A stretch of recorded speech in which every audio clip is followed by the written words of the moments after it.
Muy buenas a todos, bienvenidos a esta nueva entrega de entrevistas con AMUS, la revista por y para estudiantes. En esta ocasión nos acompaña Juan Jiménez Jaime, que es cardiólogo en el Hospital Virgen de la Nieves y profesor en la Universidad de Granada, en la Facultad de Medicina, y además es un distinguido investigador en este campo, sobre todo en enfermedades hereditarias cardíacas y en arritmias. Muy buenas, ¿cómo te encuentras? Hola, ¿qué tal? Muy bien, encantado de estar aquí, muchas gracias por la invitación. Nada, usted, bueno, a ti por venir.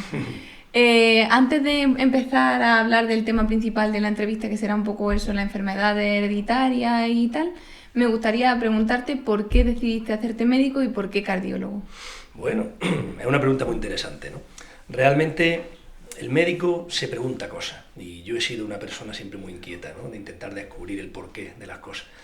Y si ese porqué o ese cuestionamiento de la ciencia, ¿no? O de los hechos que observas pueden ayudar o pueden servir para ayudar a pacientes que sufren, pues digamos que a dos grandes características. Una, dar respuesta a tu inquietud, a tu sed de conocimiento, que creo que todo médico debe tener siempre, y vosotros ahora como estudiantes pues tiene que estar al máximo nivel, el comerse los libros, comerse los artículos, las clases, y eso ahora mismo no lo veis, yo tampoco lo veía cuando era estudiante tan aplicable, pero eso se traducirá en una mejoría del bienestar de las personas, salud física, salud emocional, cantidad de vida, calidad de vida, y cuando tú ves que lo que tú haces repercute en las personas, eso es, creo que el mayor privilegio que cualquier persona puede tener. Entonces, mi motivación fue esa, sobre todo las personas, la gente y la gente enferma, que están en especial vulnerabilidad, ¿no? Yo creo que además ningún médico debe nunca perder de vista que la ciencia nos encanta el conocimiento, la investigación, estudiar,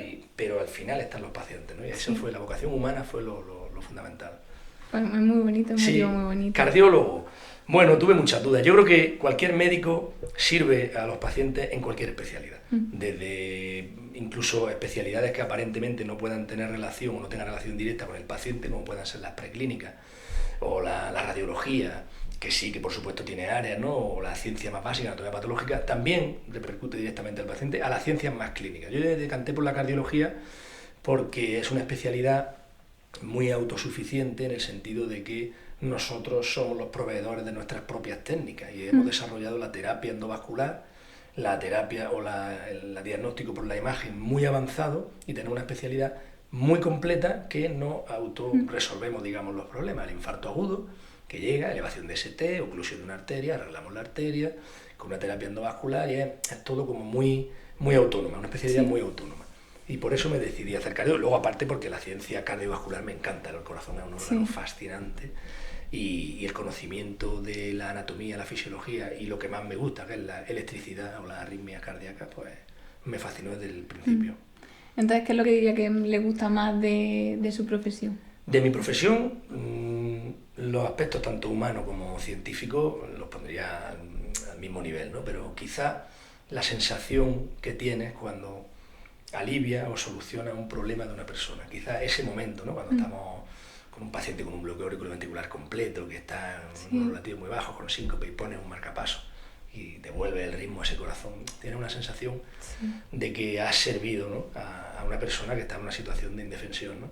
Y luego también me encanta de mi profesión el descubrimiento de nuevas hipótesis. Tú te planteas una hipótesis, haces un estudio de investigación, la confirmas y la publicas en una buena revista. Eso también crea mucha satisfacción. Y luego, por último, perdón, porque he hablado de asistencia, importante la asistencia y el paciente, como siempre, foco fundamental y último de nuestros hechos, ¿no? He hablado de investigación, que también es importante o fundamental para seguir creciendo, y la docencia. La docencia creo que es la tercera pata, que, bueno, está dificultada por el ritmo y la presión a la que nos vemos sometidos, pero el médico tiene que ser docente, porque los que hoy somos médicos, mañana seremos pacientes, y tenemos que dejar el legado de lo que sabemos a los que venís detrás. Entonces creo que la docencia, cuidar a nuestros estudiantes cuando venían a los hospitales, cuando nosotros venimos aquí a la facultad, preparar bien, buena docencia, buenas clases, atenderos con respeto, con cariño, con entusiasmo, transmitir entusiasmo a los que venís detrás, porque ese es el futuro. Entonces las tres patas por igual. No, sí, eso se nota. Y como estudiantes yo creo que lo notamos bastante cuando... Deberíamos todos los médicos ser profesores, porque es digamos, una carrera distinta. Todo el mundo tiene que formarse, pero esta tiene unas connotaciones que todos sabemos, ¿no? Y yo creo que en el hospital y la universidad tienen que estar vinculados, tienen que estar plenamente unidos, y el estudiante debería haber un pasillo virtual para pasar de la universidad al hospital y que estuvierais todo el día en contacto con los pacientes. Sí, se echa de menos. Y hemos hablado de lo que más le gusta. ¿Qué sería como la parte que menos le gusta o la que ve más dura? Ya. Hombre, eso es evidente, ¿no? No siempre sale todo bien. Sí. Entonces, pues bueno, realmente cuando viene uno a las clases o va a congresos o publica en revistas científicas, pues lo que te sale bien. Y siempre te quieres acordar de el éxito. El éxito cuando has tratado y curado o aliviado a un paciente, cuando lo has acompañado y el paciente da... Hay veces en las que no podemos. Claro. Y bueno, pues realmente eso es duro. Eso es duro porque es lo que te he dicho, ¿no? Que el fin último es mejorar la vida de los pacientes. Cuando no lo consigues, aunque hayas puesto todos los medios, incluso aunque no te hayas equivocado, porque somos humanos, entonces no somos robots, y yo he cometido errores, todos hemos cometido errores que alguna vez cuesta la vida de un paciente. Creo que en cualquier especialidad te puede ocurrir, pero en particular en la cardiología, algunos errores, porque son pacientes a veces críticos, agudos, y pueden interpretar mal un electro, o interpretar mal una imagen, tomar una decisión equivocada. No va a pasar. Y si te pasa, pues el sentimiento de culpabilidad, pues te lo llevas por la noche a tu cama, y tienes que aprender a convivir con eso. Sin duda, lo más duro es eso, el error propio que conlleva consecuencias negativas. Y luego, otro aspecto que veo duro de nuestra profesión es las pacientes jóvenes a los que nosotros nos enfrentamos con relativa frecuencia en la consulta, o en la unidad de cardiopatía hereditaria, niños en cardiología infantil, con cardiopatías complejas, la muerte o sufrimiento de la población joven niño. Eso es algo que también llevo mal. Sí, debe ser. Pero bueno, hay que trabajarlo. Un aspecto que hay que trabajar. Bueno, y ya para empezar un poco a orientar la entrevista en el tema de la arritmia, antes de hablar de ella, me gustaría un poco que si nos pudieras decir qué son las arritmias, si son frecuentes, cómo se abordan, cómo se tratan. Sí. Bueno, arritmias es un campo que está, pues, como toda la medicina, avanzando y especializándose muchísimo, porque estamos conociendo, bueno, pues aspectos de la arritmia genéticos, ambientales, epidemiológicos que desconocíamos, con lo cual cambia nuestro acceso a ellas, ¿no? Las arritmias son un grupo amplio de patologías con un origen variopinto. ¿Por qué digo esto? Porque hay arritmias benignas en pacientes jóvenes, hay arritmias benignas en pacientes mayores, hay arritmias malignas en pacientes jóvenes y arritmias malignas en pacientes jóvenes mayores, ¿no? Entonces, digamos que la combinación y la forma de presentación es muy variada. Te pueden encontrar desde pacientes mayores con arritmias que no tienen gran relevancia a pacientes jóvenes con arritmias que amenazan la vida. Entonces, el abordaje cambia radicalmente, ¿no? Y, por ejemplo, ¿qué es una arritmia, no? Una arritmia es un trastorno eléctrico cardíaco en el que el ritmo normal pues desaparece y se sustituye por un ritmo alternativo, que es lo que hablamos en las clases, ¿no? Este ritmo alternativo es el que causa los síntomas del paciente. Y los síntomas pues van desde palpitaciones, dolor de pecho, hasta desvanecimiento o incluso muerte súbita. Claro, es muy variada la forma de presentación. Tenemos que identificar y clasificar muy bien la arritmia para, bueno, estratificar el riesgo y decidir el mejor tratamiento. Una de las arritmias más importantes es la fibrilación auricular. La fibrilación auricular es una contracción desorganizada de la aurícula que sustituyen a la onda P, al ritmo sinusal, y claro, eso causa un deterioro en la capacidad de la bomba del corazón para expulsar el gasto cardíaco, causa palpitaciones, puede llegar a causar síncope, incluso es a veces la punta del iceberg de otra enfermedad cardíaca, como una valvulopatía, como una insuficiencia cardíaca. Y la fibrilación auricular, que es la arritmia más prevalente, tiene un origen, bueno, pues que yo lo llamaría en general más degenerativo / metabólico. Me explico. Es una arritmia que va aumentando directamente proporcional con la edad. Y claro, con la edad y con la presencia de otros factores de riesgo cardiovascular, como la hipertensión, la diabetes, la obesidad. El abordaje necesariamente pasa por la prevención y por el manejo del estilo de vida. Estilo de vida que, dicho sea de paso, pues dista mucho de ser el ideal en nuestra sociedad. Ejercicio físico, peso, normopeso, dieta sana, estrés, consumo de tóxicos, alcohol, café, higiene de sueño, la apnea de sueño, por ejemplo, que va de la mano de la obesidad también. Todo está absolutamente relacionado y algunas veces el punto final es cae en fibrilación auricular. ¿Cuál es el mensaje? Que un paciente que llega con fibrilación auricular a tu consulta, que suele ser a partir de los 40 años en adelante, tenemos terapias muy avanzadas, tenemos terapias en las que entramos a través de la vena femoral, llegamos a la aurícula izquierda y parece que el foco que empieza la fibrilación auricular está dentro de las venas pulmonares, podemos llegar ahí y eliminar esos focos. Bueno, pues lo dramático de esto es que a pesar de toda esa tecnología que tiene muchísima inversión detrás, muchos años de investigación, solo somos capaces de resolver la arritmia con esta técnica en el 60% de los casos, de media. ¿Por qué? Porque detrás está todo ese background que te he contado de obesidad, peso, estilo de vida, en donde a veces nos cuesta más incidir. Porque cuando vengáis y lleguéis a las consultas de cardiología, de medicina de familia, os daréis cuenta que muchas veces, tanto para el paciente como para el médico, lo más fácil es una pastilla, una intervención. Con la obesidad es muy evidente, ¿no? Ahora tenemos hasta cirugías que por supuesto están indicadas en ciertos casos, igual que en la fibrilación auricular, no digo de no hacer, pero empezamos la casa por el tejado. Entonces necesitamos abordar el estilo de vida de nuestra población. Los pacientes que no tienen FA y los que ya la han tenido, porque no tiene ningún sentido aplicar terapias súper específicas y el paciente tener un índice de masa corporal de 32. Eso nos cuesta, porque lo más fácil para el paciente y para el médico es el botoncito de indicar. Es lo que pide mucha gente, ¿no? Me ha dado una pastilla y yo no cambio nada. Una pastilla. Ahora sabes que tenemos inyecciones para perder peso, ¿no? Hay un análogo de GLP-1, bien, maravilloso, yo lo uso mucho, pues para mí no, lo uso para pacientes, ¿no? Pero eso tiene que ir de la mano de un convencimiento, de un tiempo en la consulta invertido con un paciente, prevención. Yo tengo pacientes que han cambiado su vida cuando han descubierto que con un estilo de vida controlan sus síntomas.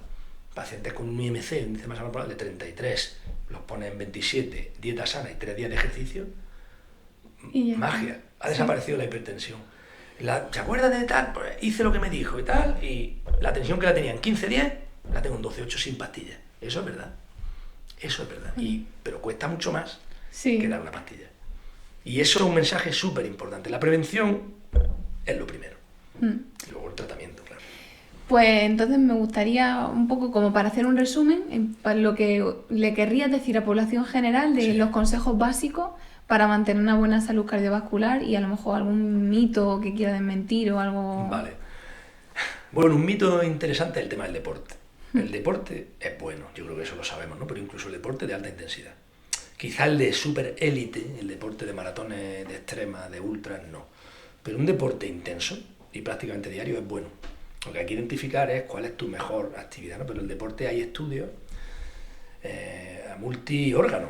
Es decir, que el deporte es una polipíldora y lo tenemos al alcance de nuestra mano. Es duro, es difícil, pero yo el consejo que daría es: se vence la resistencia inicial, que siempre a todos nos cuesta el cambio, ¿no? Pues si estás obeso o eres sedentario. El deporte, los primeros días es difícil, luego entra en una espiral de círculo vicioso en positivo y está demostrado. Entonces, el vencer esa primera resistencia inicial tiene luego una cantidad de beneficios. A nivel cardiovascular son evidentes, a nivel de la función endotelial, de la función cardíaca, pero es que también a nivel de otros órganos, y uno de muy importante que también tiene una altísima prevalencia es el estado psicológico de nuestra población, ¿no? ¿Cómo estamos? Las personas más sedentarias tienen más estrés, eso es evidente, ¿no? El estrés, digamos, el deporte o el ejercicio físico, ha habido estudios comparativos con fármacos antidepresivos y con fármacos ansiolíticos para tratar la ansiedad y la depresión, y gana el deporte. Claro, volvemos un poco a lo que te he contado antes, ¿no? Es más duro. Una pastilla me resuelve mi problema. No. Actividad física. Incorporemos la actividad física. Nos vamos a sorprender. No se puede... El ser humano y el cuerpo humano, si lo observamos, está diseñado para estar en constante movimiento. Hace millones de años, los prehistóricos, los hombres prehistóricos, ¿qué cuerpos tenían? Compáralo con los nuestros. Claro. Da hasta vergüenza. ¿Por qué? Porque estaban continuamente cazando, pescando, subiendo montañas. El cuerpo humano está diseñado para eso. Lo que pasa es que nos estamos haciendo sedentarios porque la vida nos lleva por ahí, porque estamos digitalizando todo, porque ya prácticamente podemos vivir, trabajar y vivir en un metaverso en el que no te mueves de una silla. El cuerpo protesta. Lo que pasa es que no nos damos cuenta. Entonces, mi consejo es: incorporemos la actividad física 3-4 días por semana, incluso si podemos llegar con la edad que tú tienes, o incluso yo, de alta intensidad. Alta intensidad. Luego, alimentación. Eres lo que comes. Entonces la alimentación está claro que está fallando.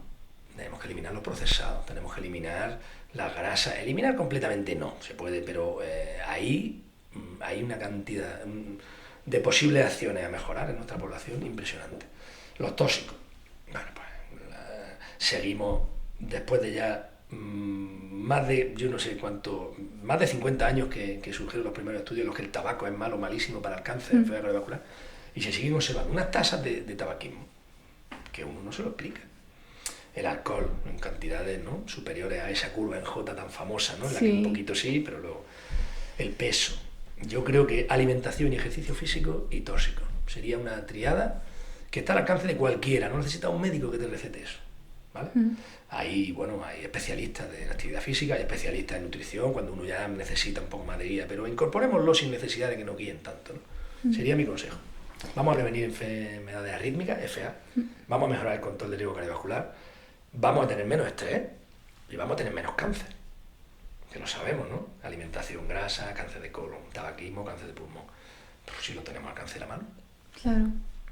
Es como que cuando tú tienes la caja de tabaco y te pone fumar mata y lo sabes perfectamente, pero Ya. la gente no... Es cierto que hasta que no lo ves delante tuya. Pero no... Ángela, lo cómodo. Sí. Porque vivimos en un mundo de lo cómodo. Hay que salir de la zona de confort. Oye, esto no me gusta, fumo, no me gusta, sí, pero sigue fumando. Chiquillo, siéntate 20 minutos contigo mismo, mírate al espejo y di, ¿qué quiero? ¿Quiero ser un fumador obeso y tener una expectativa de vida 20 años menor? Joder, encuéntrate contigo mismo, sé crítico, sé autocrítico, eso también falta mucho, seamos autocríticos con nuestro estilo de vida. Yo creo que es importante. Sí. Y en cuanto al estrés y todo esto, quería hacer la pregunta de cómo influyen las emociones, el estrés y todo lo demás, al corazón y el corazón a las emociones. Claro. Bueno, pues el corazón y el cerebro son dos órganos íntimamente relacionados, ¿no? Entonces, ¿el problema cuál es? Que es muy difícil de medir. ¿Cómo medimos el estrés en la población? No tenemos una escala, ¿no? Porque medir el corazón es mucho más fácil. Tenemos enzimas cardíacos, tenemos electrocardiogramas, ecocardiografía, parámetros directos e indirectos de función cardíaca. ¿Quién mide el estrés? Escalas, sí, por supuesto que no, que hay escalas que se mide y tal, pero la correlación entre el estrés y las enfermedades es difícil, pero todos sabemos, los que nos dedicamos a la medicina, que el estrés está involucrado en patologías, en muchas patologías. Y no solo a veces como trigger, digamos, desencadenante en un pico agudo de un infarto o de una enfermedad, una arritmia, también como background o como base, creando un caldo de cultivo que va sobrecargando nuestro sistema y finalmente desembocando en una enfermedad. Entonces, bueno, pues el estrés es una de las mejores terapias, la que ya he contado, que como no experto en salud mental, que yo no lo soy, el ejercicio físico sí que lo podemos prescribir todos los médicos de familia, médicos internistas, cardiólogos, oncólogos, todos. Y yo sería mi primer abordaje del estrés. Sí. Bueno, yo creo que después de esto la gente se va... Vamos a ver si aumenta la tasa de... Sí. Y también hemos hablado de arritmias, pero sobre todo trabajas con enfermedades hereditarias. Sí. Y también me gustaría, creo que es bastante interesante hablar un poco de esto de si son prevalentes, en qué consisten en general, si hay alguna en concreto de la que quiera... Claro. ¿Vamos a hablar? Sí, porque hemos hablado de fibrilación auricular, que teóricamente no es una arritmia hereditaria, ¿vale? Pero todo en medicina es hereditario. Se hereda la hipertensión, se hereda la diabetes, se hereda el Alzheimer. Claro, se hereda de una forma, digamos, poligénica, no monogénica, no de forma directa, padre-hijo, ¿no? Si en tu familia hay mucho cáncer, pues tú tienes un poquito más de probabilidad de tener cáncer, esto lo sabemos. Estas enfermedades de las que me hablas son distintas. No es fibrilación auricular, son enfermedades hereditarias del músculo cardíaco o de los canales iónicos cardíacos, que, bueno, pues todos sabemos cómo funciona la genética. Tenemos un código genético, eso codifica unas proteínas que son las que forman la arquitectura de los órganos, ¿no? Pues para formar el corazón, digamos a nivel microscópico, tenemos un miocardiocito celular, un tejido conectivo, y cada miocardiocito está compuesto pues internamente de un sarcómero con proteínas que lo conforman y una membrana celular que tiene unos canales iónicos, ¿no? Todo eso son proteínas. Y esas proteínas pueden venir defectuosas por una mutación que uno hereda monogénicamente, que aquí es la gran diferencia, ¿no? Cuando hay una herencia monogénica, una mutación concreta en un gen que codifica una proteína del sarcómero, de la membrana, del retículo, del filamento, eso puede hacer que la arquitectura de esa proteína se desestructure y el miocardiocito sufra una transformación. Bien en forma de muerte celular y fibrosis, bien en forma de una alteración de un canal y sus corrientes. Y eso se traduce clínicamente en una enfermedad. Una enfermedad bien o que el músculo cardíaco es muy grueso, o con zona adelgazada, o provoca arritmia por una alteración eléctrica de la membrana. Y claro, las dos peculiaridades que tienen estas enfermedades, por lo que son muy, muy interesantes, aunque no son muy prevalentes, como la fibrilación auricular, no Sí. tiene esa prevalencia. Pero son muy interesantes por dos aspectos. Uno, son hereditarias de forma directa. Es decir, lo tiene el padre o la madre y el 50% de los hijos lo van a heredar. Lo cual no significa necesariamente que lo vayan a manifestar gravemente ni de forma precoz y tal, pero lo tienen ya. ¿Vale? Una alta prevalencia en una misma familia, dentro de la misma familia. Y en segundo lugar, la gran importancia que tienen radica en que el impacto clínico viene determinado porque causan muerte súbita. Las enfermedades cardíacas hereditarias, ¿no? Miocardiopatía hipertrófica, síndrome de Cutelar, ¿no? Miocardiopatía ritmogénica. Claro, son dos factores que la hacen altamente interesantes para el médico o el cardiólogo o el que cuando queremos prevenir eventos. ¿Por qué? Porque son pacientes jóvenes, Sí, en general, claro. con un evento potencialmente letal, la muerte súbita. Joven, muerte, son dos aspectos, ¿no? Y por eso estas enfermedades son tan interesantes desde el punto de vista clínico que hemos desarrollado unidades expertas, unidades donde hay atención, digamos, personalizada a las familias, con estudios genéticos, con pruebas complejas para ver el músculo cardíaco, como la resonancia cardíaca, como el estudio electrofisiológico para ver las arritmias, porque el objetivo aquí, nuevamente, es la prevención. ¿Qué queremos prevenir aquí? Claro, la enfermedad es difícil de prevenir, aunque podemos hablar de la terapia génica. Sí. No sé si ahora podemos hablar de eso. Pero estamos lejos todavía. ¿Qué hacemos ahora? Nosotros identificamos las enfermedades, este tipo de enfermedades, y una vez bien caracterizadas en una familia, ponemos un tratamiento específico que puede ser farmacológico, que puede ser incluso quirúrgico, o identificamos qué paciente de esos tiene un riesgo más elevado de morirse súbitamente un día. Un día, porque estaba bien, un chico de 22 años, y hace plop, y cae redondo y se muere. Eso ocurre en Granada cerca de 200 veces al año. Muerte súbita. No por enfermedades hereditarias, pero cuando esto ocurre en una persona de menos de 40 años, la causa más habitual que hay ahí es una enfermedad hereditaria, y hay que buscarla, porque puede haber otras causas, otros casos en la familia. Entonces, dentro de una misma familia, con una misma mutación, tenemos que identificar todos los que son portadores y ser capaces de seleccionar cuál es el que tiene más riesgo. Y a ese, el de riesgo elevado, se le puede implantar un desfibrilador, que es como una especie de marcapaso más grande que va dentro del cuerpo, y si hay una arritmia letal que va a causar la muerte súbita del paciente, lo desfibrila y el paciente recupera la conciencia.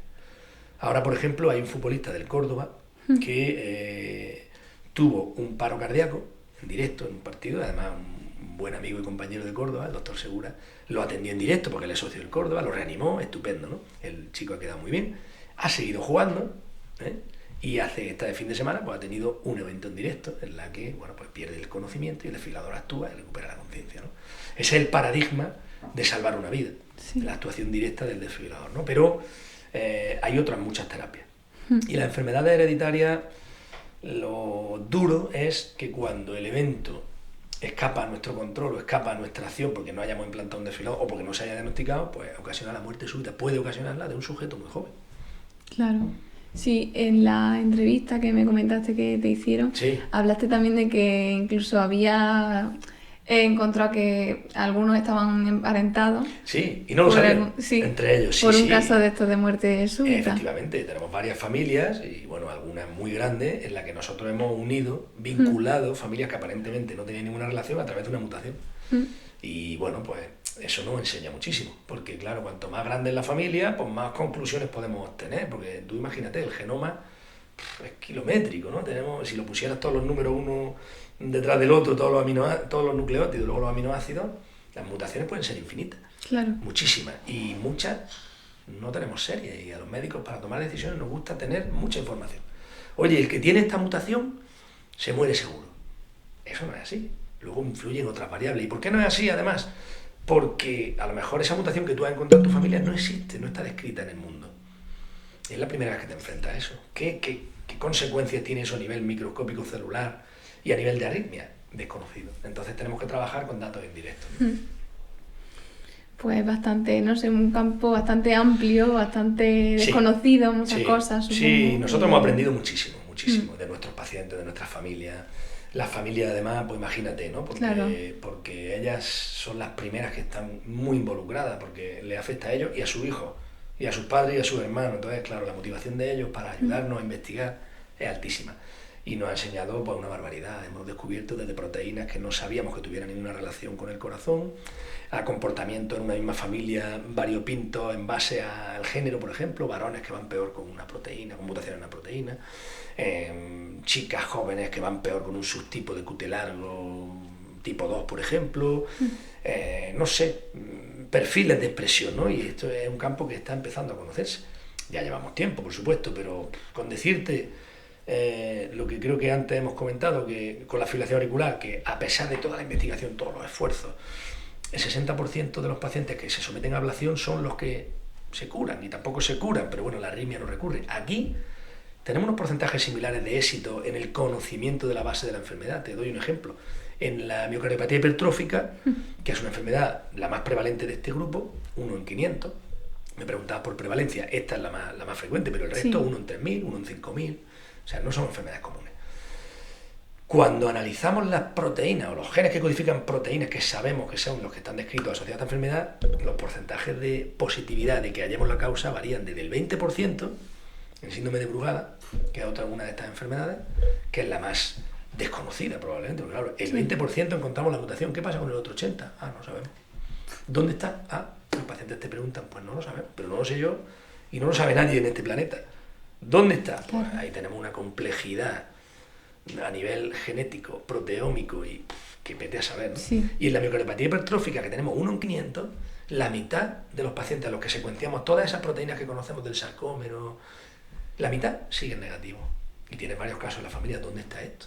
O sea que seguimos, es un campo ilusionante para aprender y para profundizar, pero luego sí, por otra parte, que estamos, ¿no? Claro. O sea, por eso son muy, muy, muy interesantes, ¿no? Pues sí, la verdad que sí. Y además que no serán iguales, o cada una es un mundo, cada paciente al final es un mundo en toda la medicina, ¿no? Así Pero es. Entonces viene la gran palabra que en medicina utilizamos tanto, ¿no? Individualizar. sí. Tienes una misma familia, pero cada paciente no va a ser igual al Sí. otro. Primero porque genéticamente, aunque tengan la misma mutación, luego tienen otros polimorfismos, otras variantes que pueden modular el fenotipo, ¿no? Entonces, como se suele decir, ¿no? Todos somos únicos, irrepetibles, pues es la verdad. A nivel genético es así. Y eso hace que sea muy atractivo el campo para la investigación, para descubrir nuevas dianas, para entender mejor estas enfermedades, ¿no? Y en cuanto al tratamiento, bueno, un compañero nuestro nos ha mandado una pregunta, sí, para que te hagamos. Muy buena. A mí me gustaría preguntar cómo ve el futuro del tratamiento de alguna cardiopatía hereditaria y su enfoque respecto a la terapia génica. Si hay algún tratamiento pensado o alguna cosilla así pensada. Y qué es lo que piensa respecto a eso, si en algún futuro se podrá curar con terapia génica o cuál será el tratamiento futuro. Mira, es muy interesante ese campo porque estas enfermedades, a diferencia de la fibrilación auricular que hemos hablado antes, en la que la obesidad, el ejercicio físico, la hipertensión, que son factores, digamos, menos modulables genéticamente, sí, aquí sí hay una mutación concreta que cuando se hereda, y gracias a estas unidades expertas que te he dicho, como en Granada, que en Granada tenemos en Virgen de las Nieves una unidad donde tenemos más de 750 familias ya en seguimiento con estas enfermedades. Esas familias, claro, normalmente se estudian a raíz de un caso índice. El primero, porque o bien ha tenido una muerte súbita o que viene consultando por arritmias y tal, y lo diagnostica. Muy bien, ese es el primero. En ese habitualmente ya ha debutado la enfermedad. Y la enfermedad puede debutar de una forma leve, con poquito sufrimiento cardíaco, o puede ser una forma ya, digamos, avanzada, con fibrosis, que eso es irreversible, cuando aparece la fibrosis en el corazón. Pero bien en esos sujetos en los que el debut es leve y el corazón no está muy dañado, o los hijos de estos sujetos que puedan portar la mutación. Te hablaba antes de esas familias grandes que nosotros hemos identificado, ¿no? Tenemos una familia muy grande con mutación en desmina, que es un filamento intermedio del citoesqueleto, y tenemos otra con mutaciones en filamina C, otro filamento intermedio, lamina, genes cuyas mutaciones causan una enfermedad grave que se llama miocardiopatía arritmogénica, que puede causar la muerte súbita del sujeto. Bien, esas personas o esas familias tenemos estudiada ya una generación posterior. Tenemos niños que son portadores. ¿Por qué? Pues porque el diagnóstico genético preimplantacional, primero, no es tan accesible todavía. Ya estamos mejorando mucho, pero cuando estas personas tuvieron hijos no teníamos esa herramienta. Tenemos niños de 6, 8, 10 años que sabemos que tienen esa mutación, pero no tienen, el corazón está sano. Aunque esa es una de las grandes diferencias de estas entidades, que se llama cardiopatía hereditaria o familiares, respecto a las cardiopatías congénitas, que son esos niños que nacen ya con un problema, claro, digamos, anatómico. La aorta sale del ventrículo derecho, o hay un agujero muy grande, de comunicación interauricular muy grande, con un defecto valvular. Eso no es genético, es congénito, es distinto. Aquí son genéticas, pero el debut de la enfermedad puede ser con 18 años. Que el chico de pronto jugando al fútbol, como hace poco tuvimos un caso, un niño de 15 años que tuvo una muerte súbita, reanimada, por suerte en este caso, en un campo de fútbol. En estos 15 años, si identificamos una mutación y el corazón no ha sufrido ningún daño, la terapia génica, que es donde yo quería concluir, podría ayudarnos insertando un adenovirus con el genoma correcto y con una serie de herramientas que son capaces de cortar la zona mutada e insertar un genoma wild type, que se llama sin la mutación. En niños nunca desarrolla la enfermedad. Ya hay datos en amiloidosis hereditaria, hay datos... Hombre, estamos lejos de aplicarlo en la práctica, pero qué duda cabe que llegará.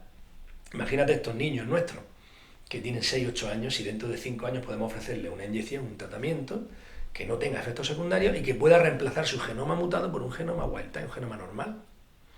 A mí me parece ciencia ficción. Sí. Y esto es 100% aplicable y en cualquier momento a ese otro grupo de enfermedades que son un poco menos numerosas, que son las que te he dicho antes, canalopatía, enfermedades eléctricas.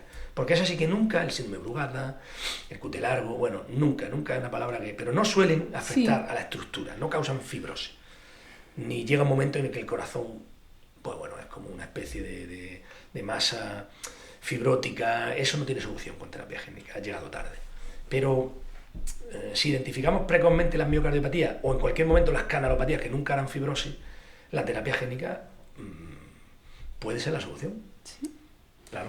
Pues un campo bastante... Sí. Antes, la limitación que te he dicho, para poder decir tenemos la solución a las miocardiopatías. Sí. No, para eso necesitamos identificar al 100% de las causas genéticas, porque claro, yo no puedo insertar un virus y reemplazar el ADN mutado si no sé dónde está el ADN mutado. Te acabo de decir que es la hipertrófica, que es la más prevalente, claro, la mitad, si no sabes... es que voy a cambiar. Entonces, o sea, estamos muy lejos de poder curar. Claro, primero esto. necesitas tu base... Pero qué duda cabe, que es un campo interesantísimo. Sí, que dentro de poco crees que va a ser... Sí, y además un impacto muy grande, porque son pacientes jóvenes con eventos muy graves. Y eso yo creo que es el paradigma de dónde queremos intervenir en la historia natural de las enfermedades. Ahí.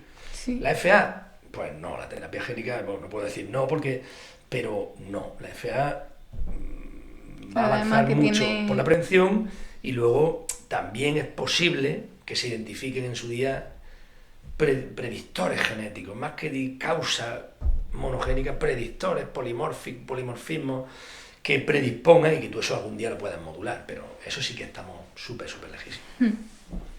Pues no sé, la verdad que me parece Interesante. muy interesante. Sí. Y quería preguntarle por cómo investigan mucho. Lo que podemos. Y sí, bueno, yo he estado mirando un poco y la verdad que me parecen estudios bastante interesantes. Y quería que nos comentara alguno aquí, alguno que te haya gustado especialmente o que haya hecho recientemente. Muy bien. Bueno, nosotros somos un grupo en Virgen de las Nieves, o en el IBS, en el grupo del IBS Gran, nos llamamos investigación translacional en enfermedades cardiovasculares, ¿no?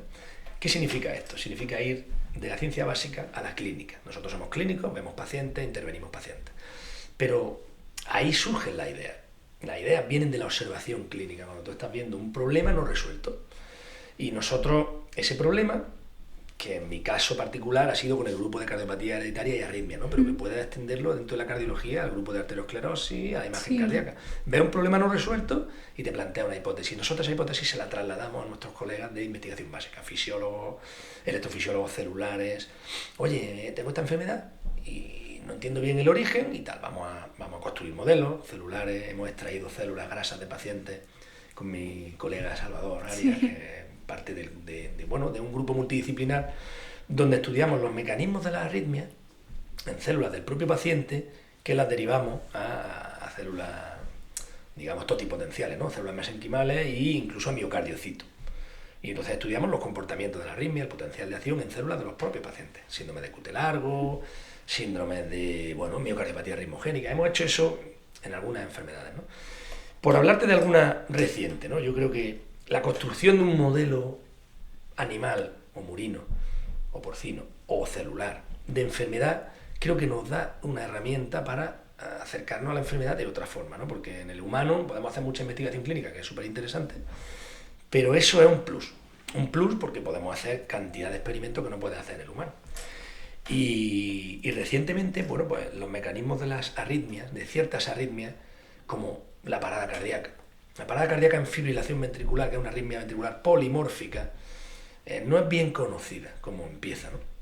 Actualmente estamos, bueno, pues desarrollando modelos a nivel clínico o investigando el posible origen focal de esa arritmia, ¿no? Sí. Y bueno, esos son proyectos muy embrionarios, pero estamos fascinados con la posibilidad de tratar con ablación arritmias polimórficas que empiecen en un punto focal, ¿no? Es un proyecto muy embrionario, pero da pie a que pacientes que estamos observando que están teniendo ese problema, podamos nosotros extraer células de ellos, llevarlas a un centro, como mi colega Salvador hace, extraer fibroblastos, derivarlos a un centro de investigación en electrofisiología celular y observar el comportamiento de esas arritmias in vitro, en la célula, o si conocemos la base genética, incluso en un modelo murino o porcino, y poder incluso hacer ablación de esos sustratos y ver, entrenar en los modelos para luego aplicarlo al humano, ¿no? Eso es uno de los son proyectos que estamos ya desarrollando, ¿no? Y otros son el conocimiento de los mecanismos de las canalopatías o las miocardiopatías in vitro también. Por hablarte de alguno en concreto, nosotros hemos investigado mutaciones concretas que hemos descubierto en síndrome de QT largo o de QT corto, que son trastornos de esa repolarización, lo hemos trasladado, construido modelos murinos y observado cómo se reproduce el fenotipo. Entonces, digamos que atribuimos la causalidad. Eso lo hacemos en el CENIC, en Madrid, en el Centro de Investigaciones Cardiovasculares, o también colaboramos con la Universidad Complutense, con farmacólogos, profesionales de la ciencia básica. Y entonces ellos nos dan mucha luz, porque entendemos los mecanismos de la arritmia y si tú entiendes algo, lo tratas mejor. Sí. Por ejemplo, en QT largo pues hemos visto en algunos de los subtipos que ciertos fármacos que usamos en la práctica, la flecainida, pueden ser perjudiciales en ciertos subtipos de QT largo o en ciertas mutaciones. Por eso, qué duda cabe que es un avance, ¿no? Entonces, nosotros tenemos esa perspectiva translacional del paciente a la célula, y la célula le devuelve al paciente muchas cosas. No, sí, es una forma, ¿no? Más de... Totalmente. Y creo que el futuro viene por ahí. El futuro viene por lo molecular, por la célula y un trastorno en estas enfermedades, me refiero, ¿no? Hereditarias, quizás la otra también. Y eso nos permita tener terapias dirigidas, personalizadas. Si estamos viendo que falla un canal y somos capaces in vitro, siempre in vitro, de diseñar un fármaco específico para ese canal o para esa proteína del sarcómero que está fallando, haremos medicina de precisión y personalizada hacia ese problema, ¿no? Sí. Y eso es alucinante. Sí, yo creo que ese es el futuro. Es el futuro. Y bueno, hemos hablado de los proyectos que has hecho, pero ¿y alguno que tengas ganas de hacer o algo en el... Un sueño. Sí. Un sueño. Bueno, realmente sueños tienes en el momento que ves que hay cuestiones no resueltas, ¿no? Por hablarte de alguno y que está todavía en el tintero y que no. La muerte súbita del lactante. Los niños, que es muy poco prevalente, ¿no? A Dios gracias. Pero la muerte súbita del lactante sigue siendo un cajón desastre que no identificamos. Alguien quien dice que son arritmias, o en la propia epilepsia, que también hay mucha muerte súbita. Sí. Hay quien dice que son fallos respiratorio, asfíctico, neurológico. Yo en su día planteé el hacer un estudio genético muy amplio de todos los niños que se murieran con menos de un año en Andalucía. No conseguí el proyecto, pero creo que es un área no resuelta, ¿no? Niños que están sanos y que un día amanecen muertos con 2 meses, 3 meses en la cuna. Se ha estudiado la posición del lactante en relación con la alimentación, con la madurez respiratoria, no está claro. Y eso sería un sueño, el sueño, el descubrir cuál es el motivo para que estos angelitos pues de pronto tengan este evento y que no sabemos qué pasa. La muerte súbita en general sigue teniendo más sombras que luces. Es decir, nosotros tenemos un convenio aquí en Granada con nuestros colegas los forenses y bueno, pues hay muertes súbitas, como te he dicho, prácticamente, no a diario, pero todas las semanas, ¿no? En Granada. Sí. La mayoría seguimos sin saber qué ha pasado. ¿Qué ha pasado ahí? Bueno, no exactamente la mayoría, ¿no? Porque la mayoría son quizá un infarto agudo que bloquea una arteria coronaria, ¿no? Aquellos que quedan inexplicados después de una primera autopsia, el porcentaje de falso negativo, digamos, de pacientes que terminamos sin una explicación es tristemente alto. Después de un estudio genético, de un estudio familiar, después de una autopsia macro, microscópica, histopatológica, toxicológica. ¿Qué ha pasado aquí? Chico de 20 años se ha muerto y no sigue habiendo mucha sombra. Para mí sería un sueño, bueno, pues sí, el que eso algún día llegue a conocerse. Es decir, que desentrañar el origen de la muerte súbita, ¿no? En todos los casos, claro. Pues, bueno, esperemos poder contribuir con nuestro pequeño granito de arena, ¿no? Claro, o sea, lo que se pueda. En ello estamos. Sí. Ya está. Pues la última pregunta era esa, que a todos los invitados les decimos que qué consejo te hubiera gustado a ti que te dieran cuando eras estudiante, si lo pudiera... Muy bien, hombre, yo he recibido muy buenos consejos, porque he estado en un entorno, bueno, pues tanto familiar, con muchos médicos, personal, y luego he tenido muy buenos maestros, o sea que he recibido muy buenos consejos. Que uno que no me dieran, o uno importante que yo quisiera daros a los estudiantes, es que nunca perdáis la ilusión y el entusiasmo, porque realmente ahora estáis en una nube, la nube de la facultad, en la que, por lo menos yo recuerdo mi nube, ¿no? En la que todo era maravilloso, fascinante, motivante. Luego saldréis de aquí, llegaréis a un entorno que, es verdad, no siempre es el más favorable, porque hay mucha presión, porque lidiar con el paciente enfermo a veces no es fácil, los pacientes son demandantes en ocasiones, la mayoría de las veces son comprensivos y apoyan al colectivo médico, pero vais a entrar a un sistema que a veces es difícil y llega el peligro está en la desmotivación. Tú no puedes tener la ilusión que uno llega aquí y a los 3 años estar quemado, que se suele llamar. Mantener la ilusión. ¿Cómo se mantiene la ilusión? Buscando, bueno, pues ciencia, y buscando y trabajando ese lado humano. No olvidemos nunca, oye, soy médico, ¿por qué te hiciste médico? Me hice médico para ayudar, para servir a pacientes enfermos. Pero no puedes dejar de encontrar lo que yo le llamo a los residentes, se lo digo, juguetes con los que entretener. Juguetes de, oye, voy a mirar mis pacientes con diabetes y yo, no sé, cierto parámetro, investigación, docencia y asistencia. Esos 3 ámbitos que todo médico debe tener, hay que trabajarlos para seguir motivado. Si te centras exclusivamente en tu asistencia, en resolver tu agenda de tal, tu quirófano de tal, y no piensas más allá, creo que nunca hay que dejar de estudiar, nunca hay que dejar de preguntarse cosas. ¿Por qué a este paciente le habrá cambiado este parámetro en la analítica? No sé nada. Pregúntate por qué, investiga, resuelve, estudia. No pierdas nunca la inquietud, porque el sistema te puede devorar. El sistema, no hablo del sistema público, el privado, el público, tu vida, tu ritmo, tu edad, vas perdiendo energía. No permitas que eso ocurra, porque si eso ocurre, no vas a disfrutar igual de tu profesión. Ese es el consejo. Pues muchas gracias, y antes de que te vayas nos gustaría que nos firmara el claro último manual que tenemos de... He dado muy pocos autógrafos en mi vida, quizás el primero. Pues... Que gracias a vosotros, es un placer, y bueno, este tipo de iniciativas son importantes para eso, para apoyar a los estudiantes, la motivación, para que veáis que hay un después muy ilusionante y que la carrera sigue y que estáis en los primeros pasos y que, bueno, porque tú probablemente seas mi médico del futuro. Sí. Entonces, que un placer, ¿no? ¿Firmo aquí? Sí. El nombre, ¿vale? Porque luego si no las firmas... Claro, se mezclan todas. Muy bien. Pues muchísimas gracias. Encantado, Gracias a vosotros. Bueno, y pues nada, eso, gracias al equipo que ha estado hoy aquí con nosotros y esperemos que os haya gustado. Adiós. Adiós.